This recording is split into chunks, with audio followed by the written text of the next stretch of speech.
Hey folks, this is part 2 of my engine out service on this Buick Grand National here. We blew some head gaskets. Yeah, look at the link in the description. You can see part 1 where we pulled the engine and then put it back in. This episode is going to be just buttoning stuff up and getting the car started. So let's get to it. Today we're going to try and get the starter installed, and then we will be able to re-energize the car, check it for fuel leaks, crank it over to prime the oiling system, and maybe even start it. Maybe. No guarantees on that one. Let's get started. Alright, this is why you clean things when you take your car apart. This is our Delco Remy gear reduction starter. This is actually a unit for I think a C4 Grand Sport Corvette. It is 10 pounds lighter than the original starter for this car, and much smaller and more compact, and the gear drive gives it a lot more torque. So it's a great starter. But you know what? Here's the thing. Looks clean, right? Got it all wiped down. Oh dear. So, we've got to get this apart and clean this connection up, because this can cause some impedance. This is the solenoid and this is the motor. This thing sees a lot of current, and it's corroded. So let's clean this up real quick and then we'll put it back together. Alright, it's cleaned up. We have given it a coat of dielectric grease to keep the water out for the next couple of years, and that's ready to go on the car. Alright, now starter motors can be a pain in the ass to do, and the reason is because they've got electrical connections and they're usually pretty heavy. So if you've never done a starter motor before, you understand how awful they are.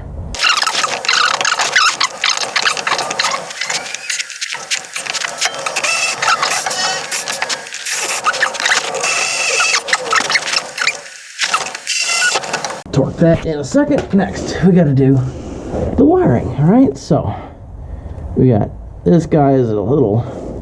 That's our trigger wire. You go on the little guy right there. So we're gonna get that on there. Let's get this itty bitty 8mm nut. This is a silly thing to have, right? And of course, it goes without saying, you do not work on this part of the car with the battery connected. All right, these go straight to the battery. They're hot, and they will light you up.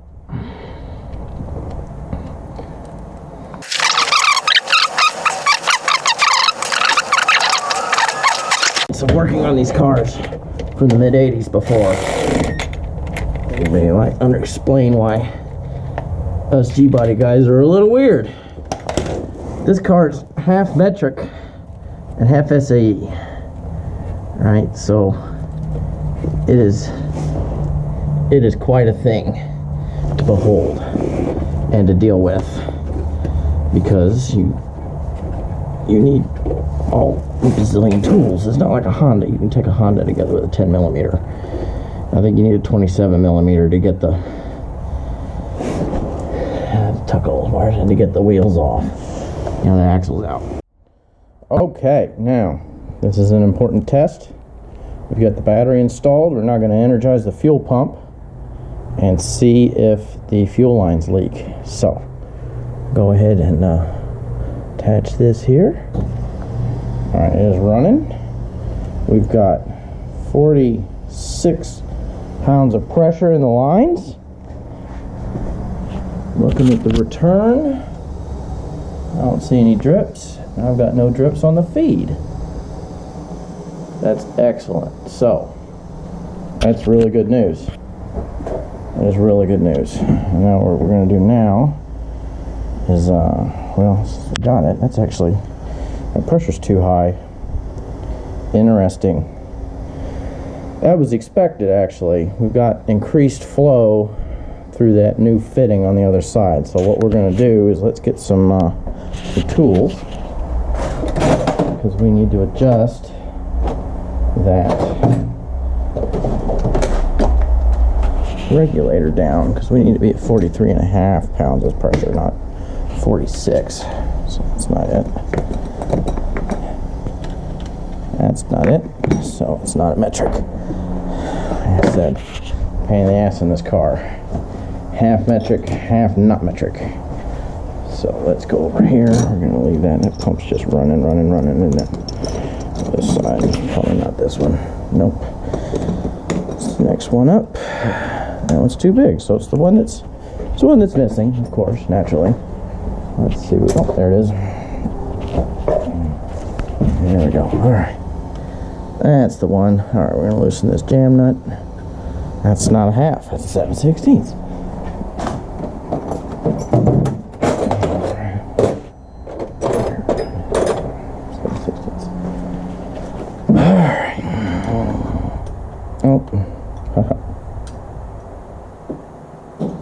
There we go. Alright, let's see. We're going to turn this pressure down. 43.5. And that's it right there. So then we go ahead and lock this down.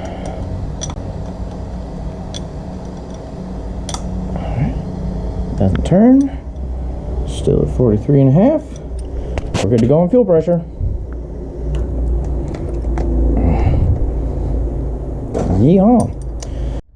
Let's see here. We got everything hooked up. Let's see what we got. Oh, whoops. Okay. Let's see if she's alive. We're not ready to start it, but boom. Fuel system primed. We're good to go. So we're on the ground right now. But what we are doing is we got ourselves a new catalytic converter. You know, the catalytic converter on this has failed and is gone, and now we need to get this one in. So this is a slip fit 3-inch, and luckily it fits right over the bottom of the downpipe. So now we need to measure here to here to get this distance. Of course, you see that'll point right at it. That'll be fine. It'll line right up. And then I've got to get my I got an adapter pipe here. We're gonna have to modify it to connect with that end. So let's get started with. All right, this is my adapter. My friend John Grossman made this for me many years ago. He had a flange cut, and then this is a 3-inch pipe that he just cut and spread and then welded, and then this comes to a 3-inch slip fit. We're actually moving the mesh point, so this is basically going to be replaced by the converter. So what we're going to do is, this is where it lines up correctly. But what I think I'm going to do first is I'm going to cut this off here and see if we can get this off, and we'll see if we can slip fit it over the converter instead of having to weld the converter to this pipe. Alright, we took a swing at doing it the easy way, and unfortunately no. So we are going to have to cut this pipe back here, and we'll have to shape this end and get it melded onto here. So I'm going to need to take some more measurements, make sure we get this right, and then we're going to have to break out the welder. Blah. I went to clean up the crank fan, and when I took it off, it had fallen into the bucket of coolant that I had drained out. And I finally pulled it out today to clean it up, to put it back on, and it's been rubbing the front or the back side of the intercooler. So, oops.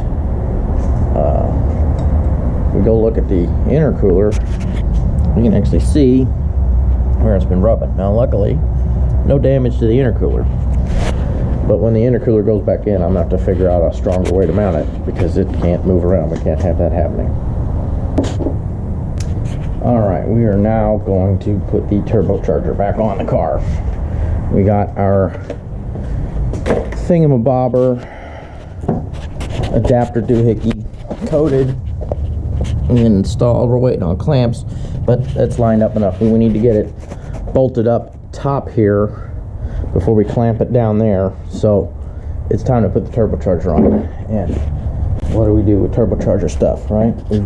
We need gaskets, right? This is a used gasket. I use these Remflex gaskets, and as you can see, they compress when you use them, which means you really can't reuse them, so they go away. I actually, if they're in good shape, I keep them and throw them in the toolbox for a spare for an emergency. But we got it apart. Oop, it's downpipe gasket. We're gonna go ahead and put a new gasket in here and get this installed.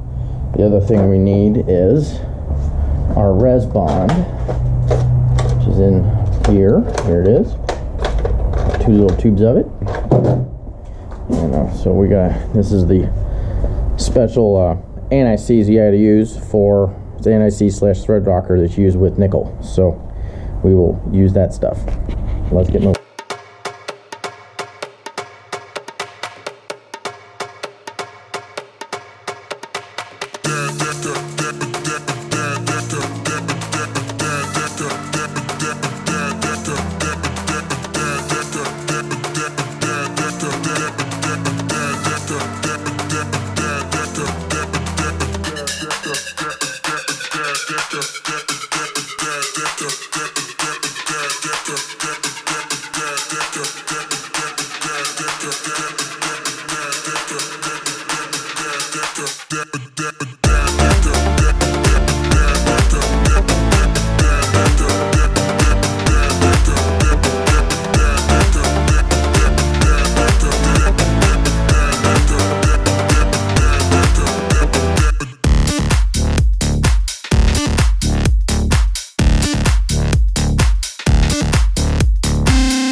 Okay, we managed to hog this one out, but I bought spares.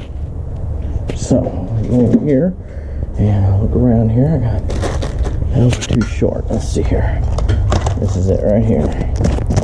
Got it. I don't know. Nickel Systems. Sit you down right there. Whoa, excuse me. I had a sneeze. Oh, that's too short. All right. Hold on. Hold on a minute. Let's see what we got more. All right, let's take a look. Nickel. Aha. That's it. Of course, remember everybody, when you're buying custom parts, always get spares.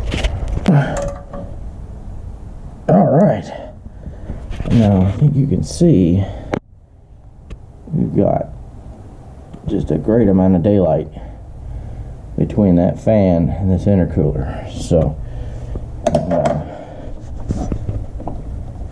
that thing isn't going anywhere. So success in that part. Next thing we got to do is get this water hose installed, which we need a clamp. Where did I have a clamp for it? Where did I set that? Yep. I am looking for a clamp. You never find these things. I got 2 clamps out. I put 1 clamp on the lower radiator hose. This part you don't need to see my pimples. Let's find that clamp. I'm gonna go find that clamp. Alright, we found our clamp. Alright, that was really short, but we're all buttoned up. Next thing we're going to do is remove the spark plugs, and then we're going to turn the motor over on the starter to prime the oil system. Normally you would do this with a tool that goes in where the distributor would go.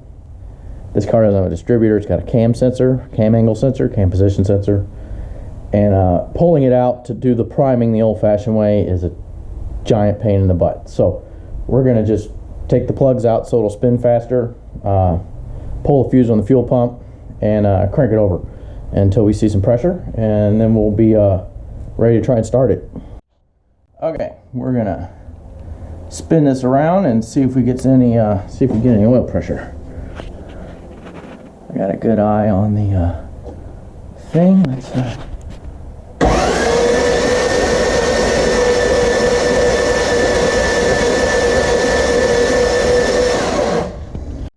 all right, try this again.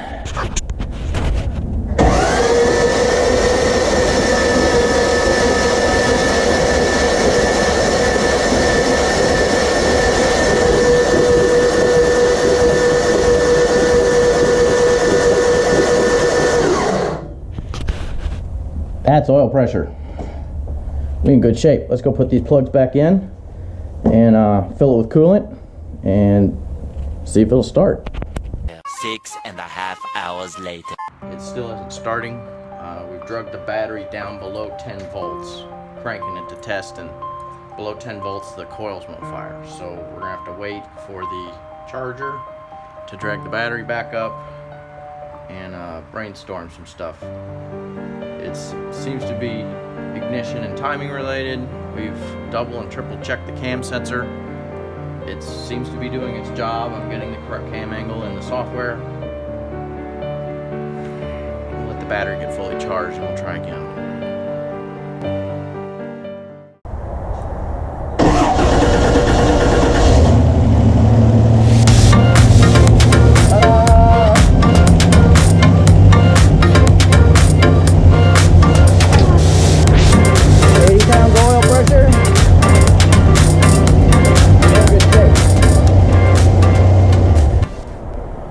Figured it out. The cam sensor was installed 180 degrees out, my bad. But even then, the cam sensor cap that I got, this is brand new, doesn't work. It I don't know if you can see the marks in there, but the gears are contacting it on the inside, and I'm guessing that was screwing it up somehow. And it didn't work. It would start and die. I'm gonna actually show you something before we hang this up. I can't leave that running very long. I don't have any coolant in it yet. I need to fill that back up. Let's get my book here and let's look back a month in my little book of things. You can see here, this is when I compression checked it after I got back from Vegas. And you can see number 6 was 118 psi, which is way low. This bank was 130 to 135, at a 137 and a 145 over here. You know, this is the cylinder that was leaking into the coolant jacket.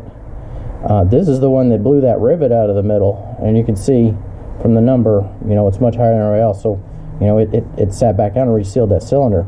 But we're going to fast forward to yesterday when I tried it, and this is actually measured stone cold. So this was set when it was hot. You know, I'd just gotten home from a drive, and over here this is stone cold sitting 150, 145, 145, 145, 155, 150. So the compression is perfect across everywhere. I mean, it's not exactly the same, but it never is on a rebuild engine. But the head gasket's fixed. The engine runs. I now have to fill it with coolant and get it back on the ground. It is raining today, so there probably won't be a test drive. But we're going to close this episode out saying it's running, it's fixed. We got some exciting stuff coming up next with this thing before we're kind of done with it. We've got some neat stuff to put on. We got some hydromat that needs to go in the gas tank, and we're going to do a pulse width modulated fuel pump controller to see if we can keep it from heating the fuel up. So stay tuned, check back, like and subscribe, and thanks for watching.